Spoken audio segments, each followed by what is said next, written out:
ভূত চতুর্দশী উপলক্ষে শুরু হয়েছে আমাদের বিশেষ নিবেদন পাপ। গল্পটির প্রথম পর্ব শুনে না থাকলে অবশ্যই শুনে আসুন।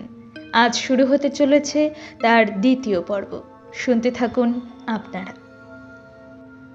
বোধহয় মর্তলোকের বাইরে থেকে মিহি গলায় উত্তর এলো, ইস, এমন ভান করছো যেন জানোই না আমি কে। আমি তো বনেই থাকি। আমার নাম শালশিরি। তার গলা থেকে যেন জ্যোৎস্না চুইয়ে পড়ছে। সেই একই সুরে সে বলে চলল, আমার কিন্তু ভারী রাগ হয়েছে।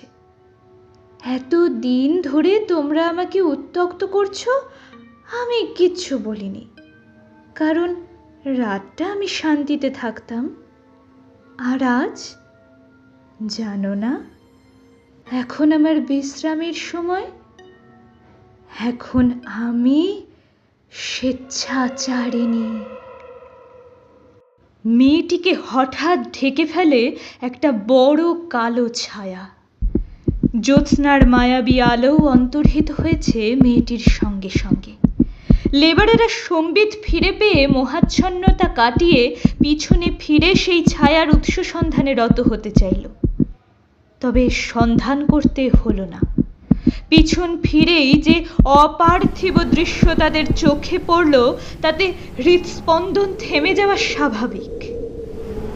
বিশাল দেহী এক অন্ধকার পুরুষ একটি মত্ত বুনো হাতির পিঠে দাঁড়িয়ে আছে।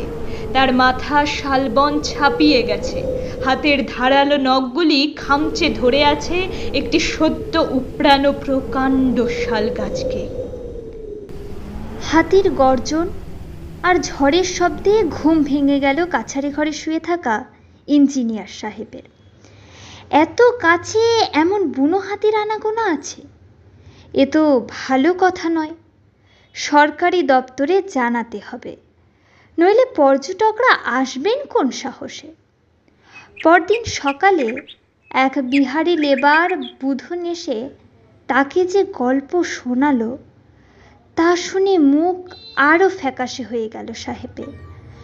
যদিও বুধনের বর্ণনা অনুযায়ী ওসব রহস্যময়ী নারী, প্রকাণ্ড দেহী পুরুষ ও তার কার্যকলাপ বিশ্বাসযোগ্য নয়, তবুও ডুয়ার্সের জঙ্গল নিয়ে এমনিতেই মানুষের মনে নানা ভয় ভীতির বাস। তার উপর এমন কথা শুনলে ভাবি পর্যটকরা ভয়ে আর এমুখো হবেন না। বুধন তাকে নিয়ে গেল শালবনের সেই তেলাকুচো ঝোপের পাশে।